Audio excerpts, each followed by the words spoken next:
are restless beings. So it's very difficult for you to, I understand, to actually come to that moment where you say, this is what I actually wanted, and you are at peace with that. When is it, basically? Well, in this project, very soon, because right away in the first month only, I knew this is what we have to do, I wanted to do. And my problem was I had to send it to the client, and the client had a very high-powered firm of consultants who specialize in laboratories. And the last thing they want to see is rubbish like this with curved walls. They want these boxes. But I was very, very lucky that in their thing there was one person who understood the importance of having the gardens. It's so important. In fact, I thought if I ever got cancer, I would like to see a Brazilian rainforest. I would want to know that nature is fecund. In fact, the other day someone told me that the Pasi General Hospital down here has a garden. Is that right? And the idea of a hospice having a garden was basic in Europe. And now the poor patients in other hospitals are walking up and down in the corridors, falling over each other. But in the Pasi General Hospital, you can walk around the edge of the garden. So the thing that to use it was very, very important. If they had turned it down, they could easily have said, no, I'm sorry, this is too. But what we have done is put a rectangular buildings inset behind and the leftover spaces, it's yin yang, became gardens at different levels. So it worked very fast, very well. Actually, we went there. I saw the site in 2007, April 2nd, I think it was our wedding anniversary. I didn't want to go there, but they said, you must come. So we went there. We had to leave a day early. And then it opened in October 5th, 2010, in 3.5 years. And it was 2.5 years or more of construction. But luckily, we had a very good client, those two people you saw, Jean and Leonore, and they were willing to take a risk. That's very, very important. I think I liked Ahmedabad much better than Bombay in terms of clients because the capitalists in Bombay are bourgeois. They don't take risks. The ones in Ahmedabad are venture capitalists. I mean, they're closer to that. They take risks. And art is taking risks. In fact, I think Cocteau said, when your friends tell you it's perfect, stop. That's when the true artist takes a chance. It's a completely different thing. And that's what upsets me about the young architects today. What are they battling? Clients who are so stupid. They bring a third-rate firm from abroad, and they ask the local architects, will you get these plans through? And but really, we have to protest, in fact, because there's no one like Pupil Jaika around. We have to. You may be the new Pupil Jaika. No, no, Rashmi, I think it's a serious problem for our cities, for our architecture. There is, in fact, I think Kasturbai Lalbai, who was a very good patron for Doshi and myself, and Kanvinne too. One day Doshi had done some house or something, and they had to break a wall or something, or a window. So he had to take Kasturbai to the site, and he said, we'll have to break or change this window. And Kasturbai was a very dour chap. He looked and looked, and he said, you are learning at my expense. So Doshi came and told us that I had a very good friend, Praveena. I don't know if any of you knew Praveena Bashi. Praveena said quite dryly, she said, well, somebody has to pay the price of social progress. It might as well be the rich. And this makes the rich don't take that responsibility today.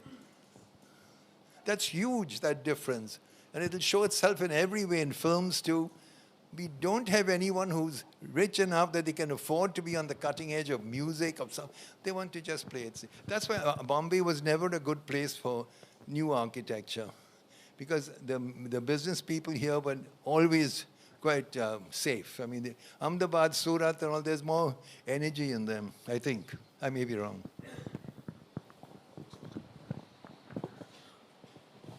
My name is Mihir. I'm a student. I was very curious to know whether what would have happened that day when you went to Lisbon for a walk and had it not rained. And had you been right till the end, It's worse than that. And they told me that they didn't know where the key was. And then afterwards, they told me, after the building was going up, John told me, we didn't want to tell you, but we didn't own the site at that time. God. So they were just having me on. They wanted to see what designs I... But that's, I mean, I think anything like that is a venture. It's a risk you take, and you have to build the momentum. In fact, one thing very good in India, as a young architect, I'll tell you that, in India, you know, part of your responsibility is to create the conditions under which you can function. You don't have a support system of someone to help you. You must establish with your client, where you're building a small house or a huge thing, in which you learn to trust each other. So I think if I hadn't worked in India, it would have been more difficult, because abroad, actually, architects don't do that at all. They get a program and they get a site and they just design some facades and it's over. But in India, I think it's really much more like architecture used to be in the 1920s, 1930s, that the architect has the responsibility of I don't know how to put it. It's not that you have to bully the client, not at all. You have to carry them on, and then they will come up with much better ideas. Many of those ideas there were these other people, the scientists and stuff.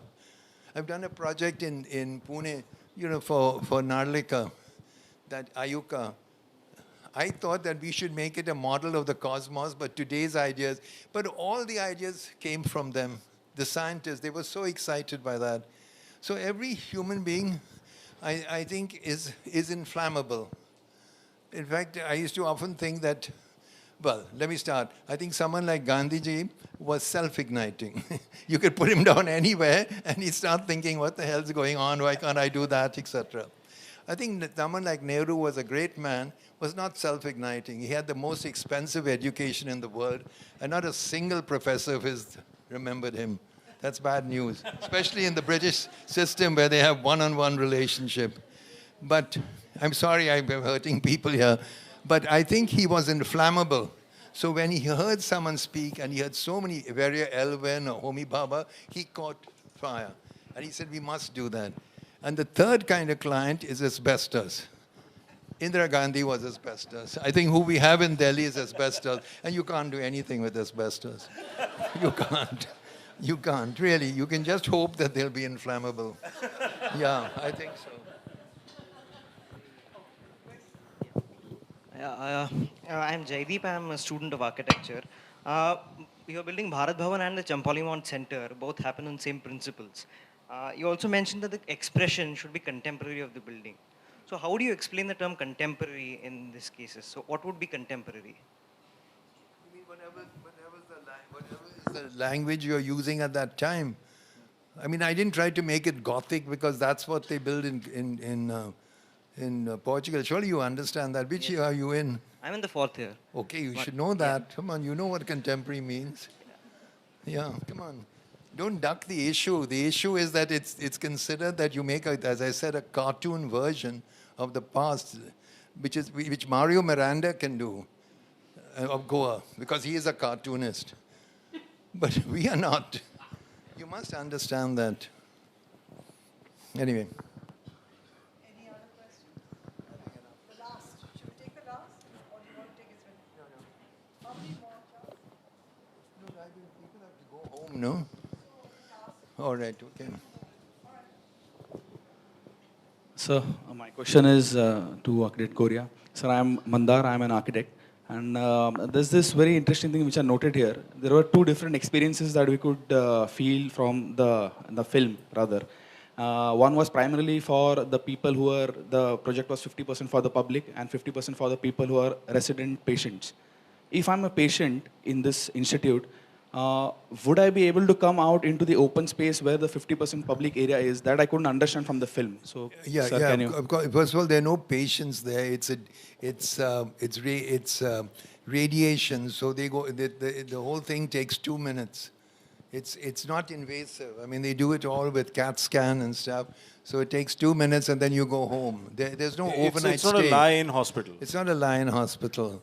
But of course, you can come out and walk around. Yeah. So could the building be more porous? Is this a valid kind of a query? No, Could the it's building all- be more porous? No, you don't want patients walking out and being knocked on by a bicycle or something. I mean, you have to stop and think about No, the sir, I'm yin talking yang. about the medical staff, the other people who are working. Oh, they've got ways of leaving. Of course, they've got gardens, and they can step out of the garden into. In fact, that last triangular garden you saw, you know, the sunken one, Yeah. pointed, that leads directly to the parking lot and stuff. And in fact, I was there for the opening, and I fell and broke my hip. And so I had to stay on there. But then when the opening, I was in a wheelchair and stuff. And it was quite interesting that, you know, in a place like Spain or Portugal, because of the bullfighting, I think, they have a great sense of primordial things like blood and stuff.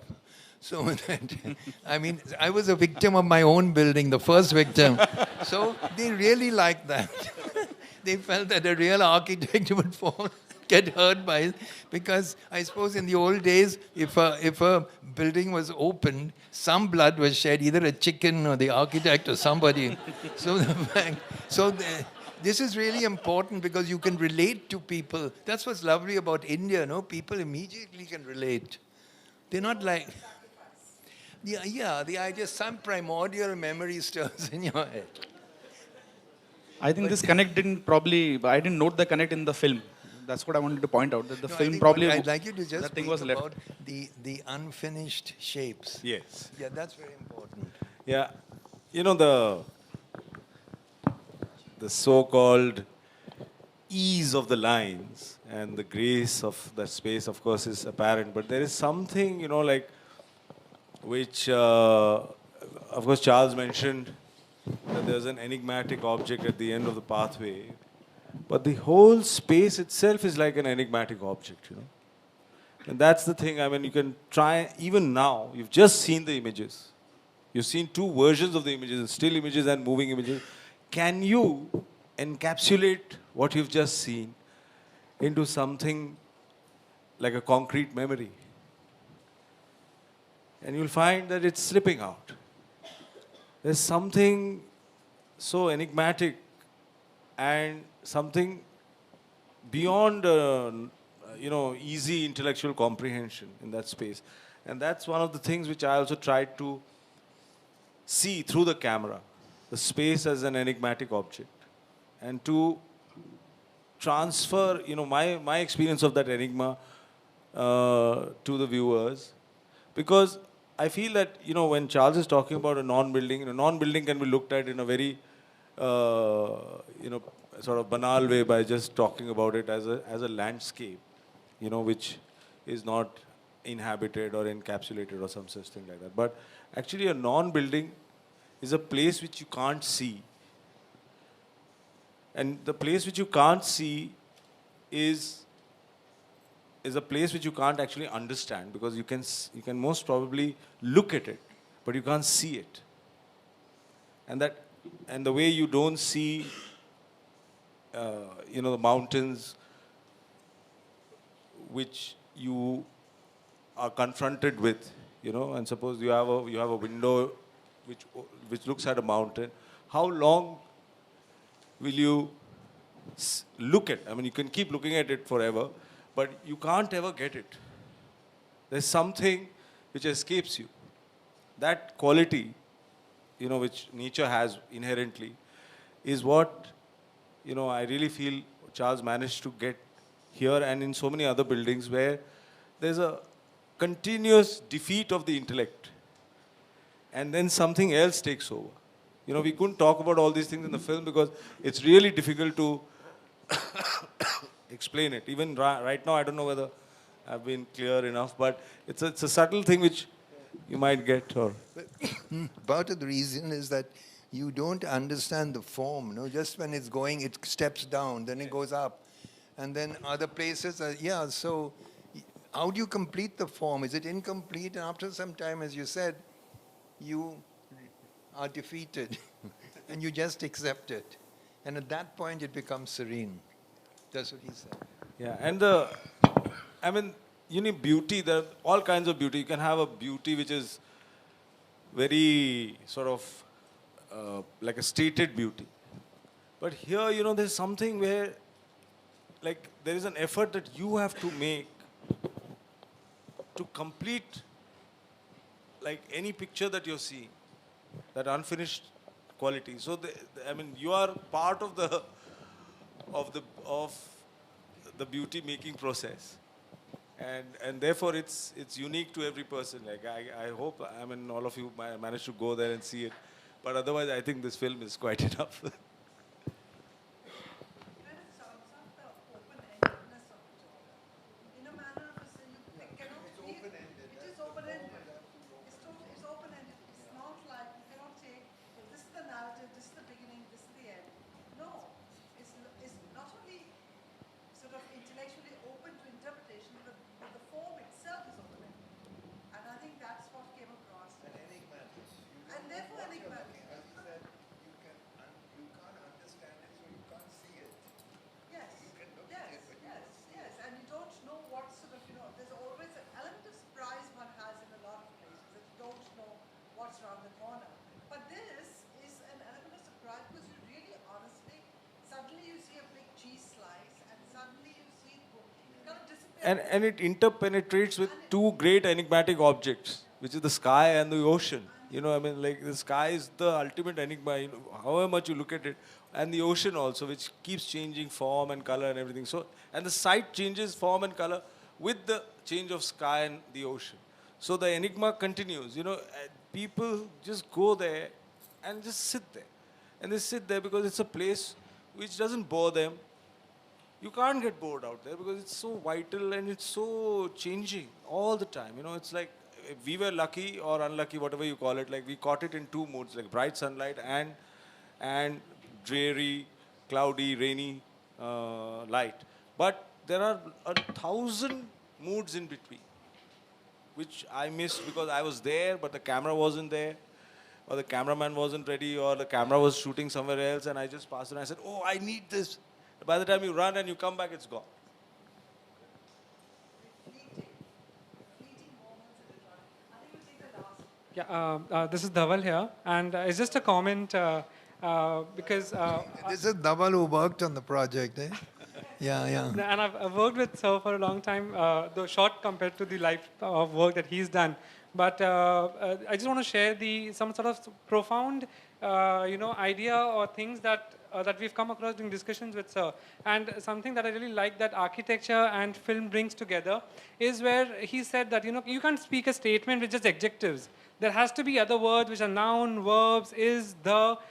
So you can't say that there are just glimpses of images which make a building beautiful. So why the column there, or what is the meaning of that thing just there? It's not that. It's the journey, it's the experience, and the entire statement that the whole thought process made. And something that was, and the clarity of mind that the way you begin the process, the line you take, the feeling you have at the day one on site, you carry it through your entire journey of process clearly. Brings about this kind of a product. And I think rather than analyzing every single element and then wanting to know an answer of, I think what Sir said really nice was where he understood the elements that made an experience in a particular era, and he sort of brought that down into his definition of his elements and made the building. And I think that's what we need to do. Rather than analyzing and being critical about every part, we just sum up and understand the experience and then make our own definition and narration through our work and our architecture. That's all. Thank you. Thank you. Yeah, I just want to add one thing to that. What I said to Dhaval is something which was actually written by a great architect called Louis Sullivan in the 19th century in Chicago. And he was a wonderful architect, but in his office was the young Frank Lloyd Wright. And they got on very well. And he wrote the book called Kindergarten Chats, which you young architects should read. It's imaginary conversations between the master and the pupil walking around Chicago. And they're wonderful things.